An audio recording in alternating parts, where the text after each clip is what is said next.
네, 팀 켈러 하나님을 말하다 6장 과학과 기독교입니다.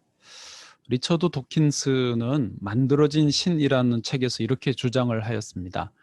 사람이 지성적이고 과학적인 사고를 할수록 신에 대한 믿음은 줄어들게 되어 있다. 즉 종교를 갖든지 아니면 지성적이고 과학적인 사고를 하든지 이쪽 아니면 저쪽 한쪽만을 선택해야 한다. 이렇게 도킨스가 주장하는 식으로 막연히 생각하는 사람들이 요즘에 의외로 많습니다. 이번 장은 이런 생각들에 대해 함께 고민을 해보는 그런 내용입니다. 첫 번째, 기적은 과학적으로 불가능한 일이 아닌가? 보통 지성적이고 과학적으로 사고한다고 스스로 자부하는 사람들 중에는 기적은 애시당초 불가능하다고 생각하는 분들이 많습니다. 기적이란 자연의 질서를 넘어서는 현상이거든요. 그런데 과학으로는 그 기적의 원인을 설명할 수 없기 때문에 기적이 불가능하다는 것이죠. 그래서 그런 분들은 성경을 믿지 못하겠다고 합니다. 왜냐하면 성경에는 과학적으로 설명하기 어려운 기적들로 가득하기 때문이죠. 자, 이렇게 생각하는 분들을 이해 못하는 것은 아니지만 현대인들은 과학 만능주의에 빠져 있는 것도 문제입니다. 기적이 과학적으로 불가능해 보인다고 해서 기적 자체가 일어날 수 없다고 단정 짓는 것이 문제라는 것이죠. 무슨 말이냐면 과학은 과학의 영역에서만 자연현상의 원인을 검증할 뿐입니다. 만일 어떤 기적의 원인이 과학의 영역 밖에 있다면 과학이 그 원인을 찾아낼 수 없는 것은 당연한 이치 아니겠습니까? 예를 들어 어떤 사람이 술에 취해서 비틀거리며 집에 가다가 열쇠를 오던 길 어딘가에 떨어뜨렸습니다. 그런데 만일 그 사람이 자기는 그 열쇠를 가로등 아래가 밝으니까 거기서만 꼭 찾아야 되겠다라고 고집을 부린다고 생각해 보세요. 그가 맞는 주장을 하는 것입니까? 열쇠가 어떻게 가로등 불빛 아래만 있다고 단정할 수 있겠습니까? 그렇습니다. 기적을 과학적으로만 설명해야 하고 과학적으로 설명이 안 되면 기적 자체는 불가능하다고 주장하는 것이 이와 같은 모양새인 것입니다. 솔직히 말해서 기적은 일어날 수 없다고 주장하는 사람들은 사실 기적을 행하는 하나님이 존재하지 않는다고 믿고 있는 것입니다. 과학 외에 하나님이 기적의 원인이 될 수 있다는 것을 믿지 못하는 것입니다. 그래서 기적은 과학적으로 불가능한 일이 아닌가? 라는 질문에 기적은 과학적으로는 불가능할지 모르지만 다른 요인들까지 고려하면 불가능하지는 않다가 그 대답입니다. 두 번째, 과학과 기독교 신앙은 서로 충돌하지 않는가? 예. 오늘날 과학과 종교 사이에는 치열한 전투가 진행 중이라고 생각하는 사람들이 많습니다. 특별히 학교에서는 진화론을 가르치는데 교회에서는 창조론을 가르칩니다. 이 두 가지가 서로 충돌하는 모양새이지요.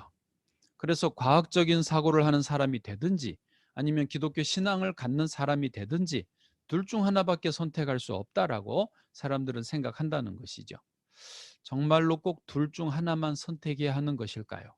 이 두 가지가 절충되거나 조화를 이룰 수는 없는 것일까요? 프랜시스 콜린스라는 과학자는요, 인간 게놈 프로젝트의 책임자입니다. 그는 자기 분야에서 권위를 인정받는 요즘 말로 찐 과학자입니다. 그는 진화론을 믿었고 창조론을 거부하였던 분입니다. 그럼에도 콜린스가 무신론에서 돌아서서 하나님을 믿고 신앙을 갖게 되었다고 간증을 하였습니다. 그는 지금 신앙을 가졌지만 여전히 탁월한 과학자입니다. 이렇게 콜린스처럼 신앙과 과학을 함께 취하는 과학자들이 많습니다. 그래서 도킨스는 과학적인 사고를 하는 과학자들은 신을 믿지 않는다라고 주장을 했는데 그 주장은 틀린 것입니다. 신앙이 없는 과학자도 있고 신앙이 있는 과학자도 있는데 그들이 신앙을 갖느냐 갖지 않느냐의 이유는 과학적인 이유 때문이 아닌 경우가 대부분이었습니다. 오히려 복잡 다단한 이유들 때문이었습니다. 그렇습니다. 과학이 인간 존재의 실상을 전부 설명할 수는 없는 것입니다. 또 실례로요, 1916년과 1997년, 그러니까 81년의 간격을 두고 과학자들을 대상으로 하나님을 믿는지 여부에 대한 설문이 있었습니다. 과학자들 중 40%는 그렇다. 또 다른 40%는 아니다. 그리고 20%는 잘 모르겠다라고 답을 했어요. 그런데 놀라운 것은 두 번째의 설문의 결과도 똑같았다라는 것입니다. 그러니까 81년 사이에 엄청난 과학의 진보가 있었지만 과학자들은 과학의 발전 때문에 신앙이 줄어들지도 않았고 신앙이 늘어나지도 않았다라는 것입니다. 그러니까 이 질문, 과학과 기독교 신앙은 서로 충돌하지 않는가? 라는 질문에 그렇지 않다라는 대답을 할 수 있는 것입니다. 과학이 아무리 더 발전하고 세상이 앞으로 더 첨단화되어도 종교는 사라지지 않고 인간의 영혼을 채워주는 역할을 계속 감당할 것임을 보여주는 대목입니다. 세 번째, 진화론은 창조론이 엉터리임을 증명하지 않는가? 예. 진화론의 주장은요, 하나님의 개입 없이 자연 스스로가 도태와 적응의 과정을 거치면서 단순한 유기체에서 복잡한 생명체로 나왔다라고 가정하는 것이죠. 그런데 창조론은 하나님이 세상을 창조하셨다. 즉, 이 복잡한 우주와 생태계를 설계한 분이 계시고 그 창조주의 의도와 설계와 손길이 반영되었다라는 주장입니다. 어쨌든 진화론은 하나님의 개입이 없다는 것이고 창조론은 하나님의 개입이 있다는 것이 그 핵심입니다.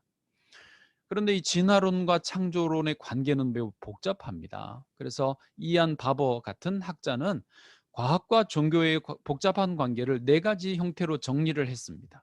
갈등, 대화, 통합, 독립입니다.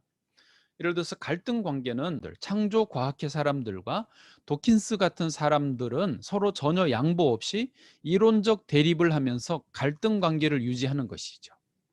그 정반대의 독립이 있습니다. 그러니까 신앙은 사사롭고 주관적이고 경험적이기 때문에 과학이 이러니 저러니 말할 필요가 없다라고 서로 생각하는 거예요. 그래서 아무런 소통을 서로 하지 않고 각자 자기의 길을 가는 것입니다.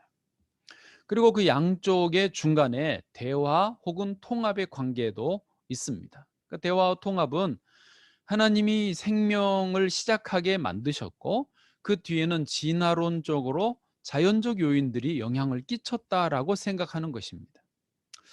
그리스도인 사상가들도 이 네 가지 모델을 받아들이는 편입니다. 어떤 분들은 왜 창조냐, 진화냐, 빨리 결론을 내주지 않느냐라고 짜증스러워하는 분들도 있을 것입니다. 그러나 이런 문제는요, 매우 복잡하고 그래서 몇 마디로 정리될 수 있는 것은 아닙니다. 때문에 팀 켈러 목사님은 이렇게 조언을 해요.